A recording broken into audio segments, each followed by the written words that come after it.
राज्यातील विविध विमानतळांचा चेहरा मोहरा बदलणार असून यासाठी महायुती सरकारनं तब्बल 253 कोटी 8,24,000चा निधी महाराष्ट्र विमानतळ विकास प्राधिकरणाकडे वर्ग केला आहे। या विमानतळांमध्ये शिर्डी, छत्रपती संभाजीनगर या विमानतळांचा समावेश आहे। राज्यातील विमानतळांच्या अत्याधुनिकीकरणाची प्रक्रिया तात्काळ पूर्ण करावी अशा सूचना शिवसेनेचे मुख्य नेते आणि उपमुख्यमंत्री माननीय एकनाथ शिंदे यांनी प्रशासनाला दिल्या होत्या। त्याची प्रशासनाकडून तात्काळ अंमलबजावणी करण्यात आली।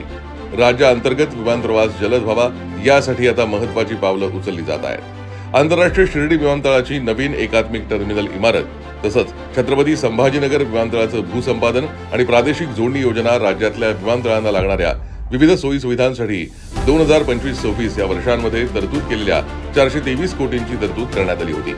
त्यापैकी 253 कोटी 8,24,000चा निधी राज्य सरकारनं महाराष्ट्र विमानतळ विकास प्राधिकरणाकडे वर्ग केलाय। यामध्ये शिर्डीला 136 कोटी आणि छत्रपती संभाजीनगर विमानतळासाठी 87 कोटी निधीचा समावेश आहे। इतर विमानतळांसाठी 30 कोटी रुपये।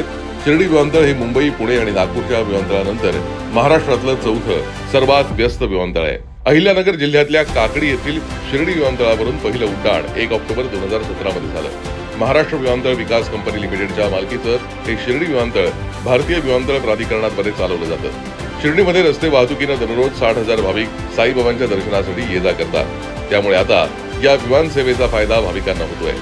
शिर्डी विमानतळ हे नाशिक कुंभमेळ्यापूर्वी सुरू करण्याचा महायुती सरकारचा मानस आहे। त्या अनुषंगानं सध्या कामांना वेग आलाय। सर्वसामान्यांचं राज्यातल्या विमान प्रवासाचं स्वप्न साकार व्हावं यासाठी उपमुख्यमंत्री एकनाथ शिंदे यांनी सुरू केलेल्या प्रयत्नांना या निमित्तानं यश येत आहे।